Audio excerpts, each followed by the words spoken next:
Burlesque Stripped Down, episode number 64.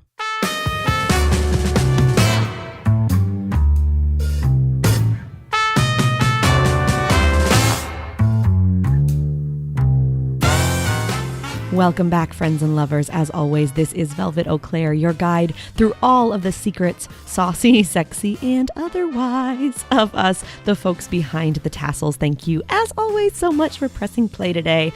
Today, we are celebrating our second podcast-iversary, our second birthday of the podcast. It is the end of October.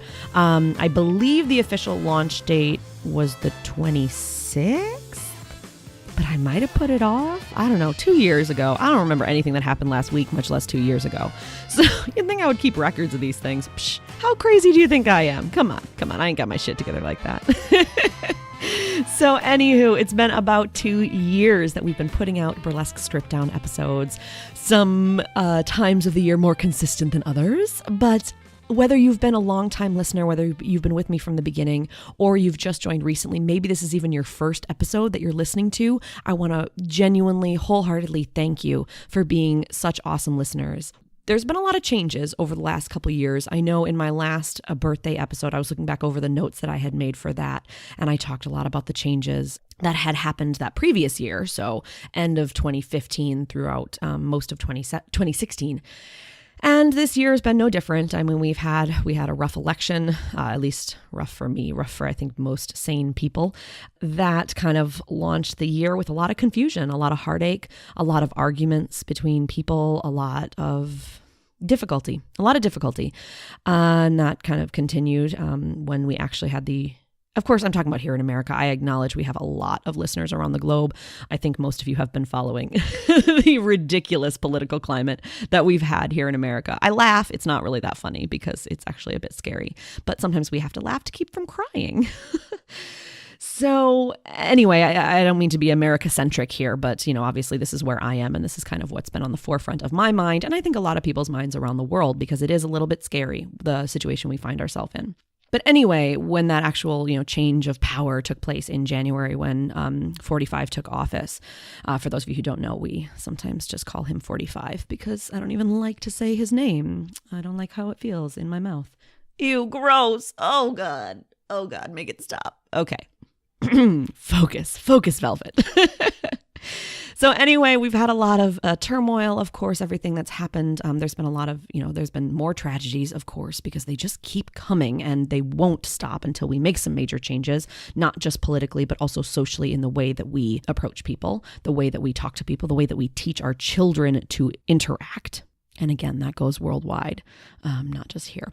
Okay, no soapbox. That was not my intention for this episode. All I wanted to say was that clearly things have changed quite a bit over the last year as well on that grand scale, and also in my personal life. I continually have these kind of changes, and I kind of refocus and am redefining what my life is going to look like. For those of you who are familiar with Saturn's return, I'm sure I've mentioned it here on the show before. I am just reaching the very end of my Saturn's return phase. So I'm still kind of in a bit of turmoil. I'm still in a bit of upheaval. I'm still figuring out what the fuck I am doing with myself, with my life, with my inner being and all of that. So I have a feeling many of you probably relate to that, whether you're going through it now or you have gone through it in the past. So I feel for you and I am with you. As far as the burlesque world, many of you know that I am back home in Orlando. I was back home last year as well. I still have not quite found a home with any of the troops here. I think they do a great job. There's several. Shout out to Corsets and Cuties, the Blacklist Babes. There's lots of good ones. Ladies of the Peekaboo Lounge. Shout out to all of these great troops. I just haven't quite connected with any of them to become a kind of a home member of that troop. And I do miss performing. I haven't performed all that much. And I do miss it, but I have also been choosing to focus on other things as opposed to pursuing those opportunities. However, I am looking to start my own show, so I'm researching venues here in the area. So that's kind of slowly, I'm looking to kind of combine burlesque with some of my other interests and some of my other things. So more about that perhaps in a future episode. And as far as the podcast itself, as you know, if you are a loyal listener, episodes are kind of sporadic, and I have made peace with that. I spoke about this last year as well. I have an issue with guilt in my life. I definitely feel very guilty very often when I don't think that I'm doing the right thing or the thing that needs to be done. And so I am working to just accept where I'm at and accept who I'm going to be. And so far, right now, not even so far, just at this point in my life, that means episodes are coming out about every month-ish. And I'm okay with that. And I hope you are as well. I like to think that we're all kind of coming to a place where we're very accepting of each other's lives and things like that, especially in a world like Burlesque, where many of us can't do it full time anyway. I think you all understand what it's like to have other jobs and to have other things on your plate that are extra balls in the air when you're trying to juggle Burlesque. So we have some sporadic episodes, but I've had some really great interviews, and I want to give a huge shout out to all of my guests over the last year that have been on Burlesque Stripped Down. When I recorded the first birthday episode, we were smack dab in the middle of the season 06. We had just started the season 06. So big shout out to Hannah Lee, who had come on right before that birthday episode. We had Andre Shakti, who came on not so much to talk about their particular journey, but instead to talk about Proposition 60, which was coming up out in California and thankfully did not pass. We had Virginia Dermy, Shayla D. Tumbling. We had Tyomi Morgan and Sinclair Sexsmith. All of these are some amazing sex educators in the field. We also had Dr. Liz, who is a great friend of mine. Shout out to Dr. Liz. We had Miss D20 came on. We had Zora Von Pavanine and John Manning, who are it was the director and one of the stars of the documentary Burlesque Heart of the Glitter Tribe. So that was great to talk to them about that. We've also had Fifi LaRue, Amber Ray, Foxy Tan, and Rosie LaRouge on over the last few months. And so a huge shout out and thank you to all of those amazing guests who just had such wonderful wisdom to share with us. And I am super excited because I've got a couple more episodes in the pipeline already to come out over the next few months before the end of 2017.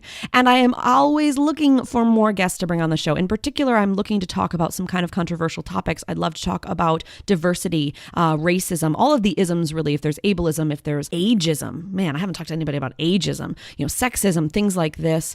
Of course, with everything happening with Harvey Weinstein, I mean, it's not just him, but he is kind of that placeholder. His name is that placeholder for all of the things. And the hashtag #MeToo campaign that's been out recently. Would love to talk about anything really related to that. I love talking about just burlesque and the glitter and the fun, but I also want to delve into these deeper topics. So little call out there, if anyone's interested in talking about any of these topics, send me an email, velvet@burlesquestrippeddown.com. So that said, it's been a fantastic year with lots of really great content over on burlesquestrippeddown.com. So if you missed any of it, definitely have a chance to check that out. I did set some goals last year, which were kind of met with mixed success. We did reach a great number for downloads. I know I had set my goal at 30,000, which we didn't quite hit. However, we are at, let me check my stats real quick. Let's see. We are at right now, as of today, as of recording on October 30th, we are at an all-time download number of 19,787, so we are super close to breaking 20,000, which is just amazing to me. I know to a lot of people that might not seem like a huge number, but when I think of it in terms of that's how many ears I've reached over the last 2 years, I start grinning from ear to ear. And I just want to thank you. I feel like this is just a big thank you episode, but I just want to thank everybody for being part of those numbers and being someone that I've been able to connect with, hopefully. So that's great. And we're going to keep on keeping on. We're going to keep plugging away. So make sure that you share these episodes. Anything that resonates with you, would love to get those numbers up even higher. But that said, I am not going to set a goal for next year. I think for me, the way I tend to approach things, I think goals can be great. However, as someone who has a lot of guilt in their life, I do find that sometimes when I don't hit those goals, or if I know that I'm not going to hit the goal, then I just kind of am like, well, whatever, fuck that, and I kind of give up. So I'm going to try this next year not to have a specific number in mind, but just to keep plugging along. And I think my goal that over the next year is going to be more focused on engagement and talking with you people, all you lovely folks, about what your experiences have been on the podcast. Along those same lines, our Burlesque Stripped Down posse and our Patreon have kind of taken a dip over the last few months due to mostly me not really putting in the time to keep up with them and to make them thriving places. So if you'd like to help out with all of that, of course, you're more than welcome to head over to burlesquestrippeddown.com/join the posse. But those are both places that I would like to also spend some time working on over the next year or so. So that's it. That's kind of the state of the podcast address, so to speak. We've got lots more guests coming on and more that I've been kind of chatting with and trying to find a time to schedule. So there will be lots more happening over the next year or so. What I suggest from you, since I do not have it quite as much of a regular publishing schedule, what I suggest, if you have not already, just make sure that you're subscribed. Especially if you have a podcast catcher that you use, whether it's something like for you iPhone people, like I think there is just like a podcast app, or now Google Play has podcasts. Unfortunately, I'm not on Spotify yet. They're a little bit more selective. There's not everybody's podcast is on there, but other things like SoundCloud, I use Player FM on my Android. So as long as you're subscribed in whichever one of those you use, then whenever I do release episodes, they'll come automatically. So you don't have to, keep checking the website, although you can do that as well, certainly. And you don't have to do any of that hard work upkeep. It'll just come quite automatically to you. So definitely look for a Burlesque Strip Down in your favorite podcast player and make sure that you've subscribed so you won't miss any of the awesome episodes I have coming up. Additionally, on this episode, I wanted to talk a little bit about something really, really amazing that I got to do over the last few weeks. That'll make sense in a second. So some of you know that over the summer, I got to attend Sex Geek Summer Camp, which was a phenomenal, literally a summer camp. Like we were in the woods in West Virginia. And there was, I think we had about 80 of us, about 80 sex educators, people who work in some form of sex education, whether that's therapy, whether that is some people worked with teenagers, some people have podcasts like me, all sorts of YouTube channels, some have schools, a huge variety of different people. And we all met up in the woods of West Virginia. I had never spent any time in West Virginia, so this was brand new for me. And we camped for 5 days and we had sessions all about how to improve our businesses. So there was a lot of great business practice type things and everything like that. It's run by Reed Mihalko and Kathy Vartuli, and they do just such a fantastic job along with the volunteers of creating a really safe environment where we can learn a lot and have those great connections. So I met some amazing people there, including a lovely woman named Bunny who works with the Sybian company. Some of you may be familiar with the Sybian. The Sybian is actually, I would best describe it as it's like a riding sex toy, basically. So it's a vibrating, riding thing of fun. It's kind of like a half cylinder, or somebody joked that it was kind of like riding a horse or like a mechanical bull type thing, right? And so it's meant for people maybe with vulvas, although not just people with vulvas can ride it, as we discovered over the last couple of weeks. So it's this kind of thing where they have different attachments that go along with it. Some are flat and some have, as we call insertables or things like that. And basically you just kind of turn that on and there's vibrations, there's rotations, and all sorts of fun. So they're doing a program over at Sybian. They created something with Sex Geek Summer Camp to do the Traveling Sybian program. So we had a lovely little Sybian named Ruby Red that is actually making its way throughout the country. I think it's just national. I'm not sure shipping it overseas is working for them too well, but to a lot of us different sex educators, and we each get to keep Ruby Red for about 2 weeks and do some shit with her, right? We get to share her around sanitarizationally. That's not a word.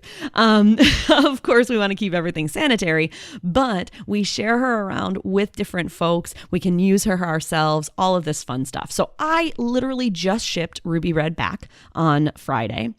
And I have to say, it was really, really an interesting time.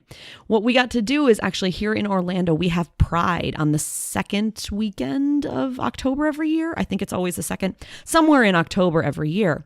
So on Saturday the 14th, we had Pride here in Orlando, and we have a beautiful lake in the center of our city called Lake Eola, and we have like tens of thousands of people just hang out at Pride. There's performances all day. There's fireworks. I've actually heard, and I have yet to verify this, but I have heard that it's the biggest fireworks celebration all year, like bigger than 4th of July and everything.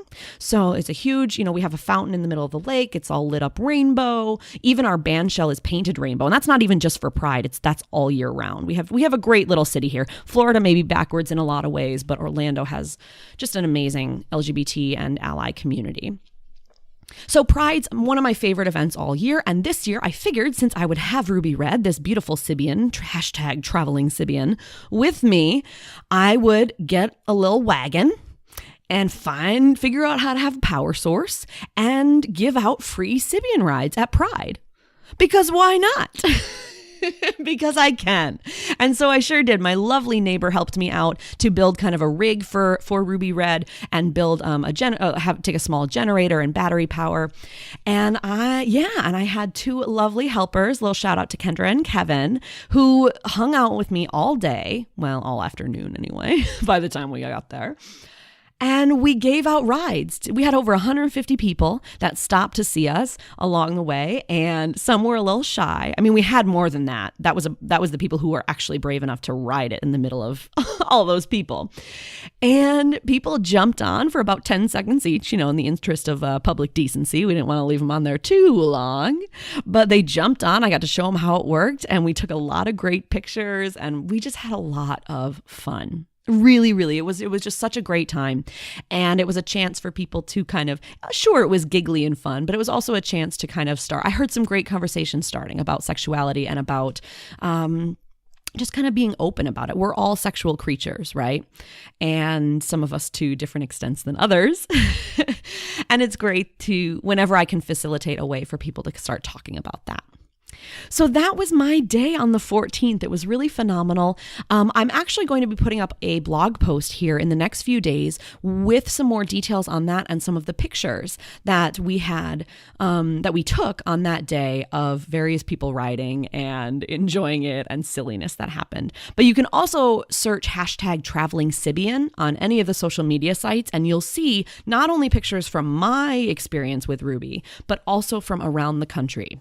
I know a good friend of mine, shout out to Cece, she actually just took the Sybian on a cruise with her. She works for Athena's Home Novelties, and they had a giant cruise for a bunch of their reps, and she actually was able to take the Sybian on the boat. So they literally just got back, so I cannot wait to hear what she did with Ruby Red on that boat on the high seas. So definitely check out hashtag traveling Sybian to get all the details. And I will say from a personal perspective, it was really fun to have the Sybian. I got to ride a Sybian for the first time at Sex Geek Summer Camp just to experience what it was like, and definitely having Ruby Red in the comfort of my own home where I could kind of experiment in privacy with partners and by myself. It was really a fantastic experience. I'm not sure that she is something that I would use every time that I wanted to have a little me time, but it was definitely something different and fun, and I quite enjoyed it. It does have a pretty high price tag, so those things are about $1,500. So it's not necessarily something that I would shell out for just for those occasional me time bouts. I can say the word shut up. Geez, Velvet, what's wrong with you? You can say masturbation. Goodness gracious. We don't have to have euphemisms on this podcast. What are we doing? And of course, my intention as well was to create a burlesque number with the Sybian, with Ruby Red on stage. And I actually did develop the whole number, but unfortunately, the show that I had lined up to perform it at actually fell through. So I was not able to perform with Ruby Red. However, if I ever get my hands on her again, you can be sure that I will be dragging her up on stage to do a little bump and grind right on top. Yeah, I snapped when I said it. I did. So Ruby Red and I had a great time, and I want to give a big shout out to the Sybian company. They're really a great, you would think, they've been making these for about 30 years now. I think they came out around 85 is when the first prototypes came out. And you would think for a company that's been around and is fairly famous that they'd be this huge conglomerate, but actually it's a fairly small family-run company. Bunny has been an amazing, amazing person to get to know. She's always available to answer any questions. So I just love that they even created this program for us. It's kind of win-win-win for everybody. People get to try the Sybian, we get to create more content, and Sybian gets to then share that content, which helps everybody. So big shout out to Sybian and to Bunny for creating this whole program. And if you've never gotten to see a Sybian in person, definitely send me an email and I can see if anybody on the traveling Sybian schedule is coming to your city or is near your city or anything like that. You can always reach me if you have any thoughts, and I want to hear if anybody else has ever ridden a Sybian. I'd love to hear your thoughts. You don't have to give me details, although you can if you want to. Hey, I'd love to hear them. But you don't have to give me too many details. I would just really love to hear what everybody else's experiences have been. There it is. All right, friends. So that about does it for this particular episode. I just wanted to pop on the mic and just give a huge thank you to everyone who's been a part of this journey over the last 2 years. It's been such a fantastic learning experience for me as I've gotten more used to podcasting, as I've gotten, maybe slightly better at audio editing. Maybe I hate it a little bit less. I don't know. Yeah, and I've gotten to know a lot of you people out there in podcast land, all y'all listening to me. I so appreciate everyone who's taken the time to reach out, made a comment on one of the episodes, commented on the Facebook, followed our Facebook page, Burlesque Stripped Down. If you've added me on Twitter at Velvet Eau Claire or Instagram at Velvet Eau Claire, it's really been a pleasure. And I hope to keep this going. I have some other projects, as I alluded to, that I'm kind of devoting a little more of my energy to, but I don't want to let this podcast die because I hope that it's a nice resource for a lot of you. So any little, shout outs you can give to help me that's what really motivates me are these times I get to interact with you all and know that somebody's listening and somebody's appreciating what's coming out there. So anytime you have a free second and just want to pop me a little line on any social media or email, I would love, love, love to hear from you. All right, everybody. Thanks again for tuning in today for this quick episode. Well, less than quick because y'all know I talk a lot. Our next episode is actually going to be a repeat guest. I have Millie Dollar who's going to be coming back on, and she's telling us all about her new endeavor, and we're talking glitter. Basically, we're getting really, really in-depth about glitter and some shit I never even thought about. Like, I don't know. She's got a whole new Millie Dollar beauty line out of glitter and other products, and it's just really fascinating to hear some of the details. Then after that, I have another repeat guest. I brought Kalita back on. And if you remember Kalita's first episode, this woman just inspires me to no end. I could listen to her talk all day, every day. So definitely tune in for those next 2 episodes. If you'd like to be a future guest, send me that email, velvet@burlesquestrippeddown.com. If you'd like to support the show, burlesquestrippeddown.com/support will take you to our Patreon page where you can donate even just $1 a month. And that really, really helps. It would add up and help me to pay off some of these damn hosting fees and all this other shit I got to pay for. Being a burlesque performer ain't cheap, you know that? And a podcaster even less so. So, all right, friends and lovers, thank you again so much for being amazing. That's a new word. Amazing listeners over the last 2 years. And I will talk to you again very, very soon. Until then, my friends, I hope that you stay safe.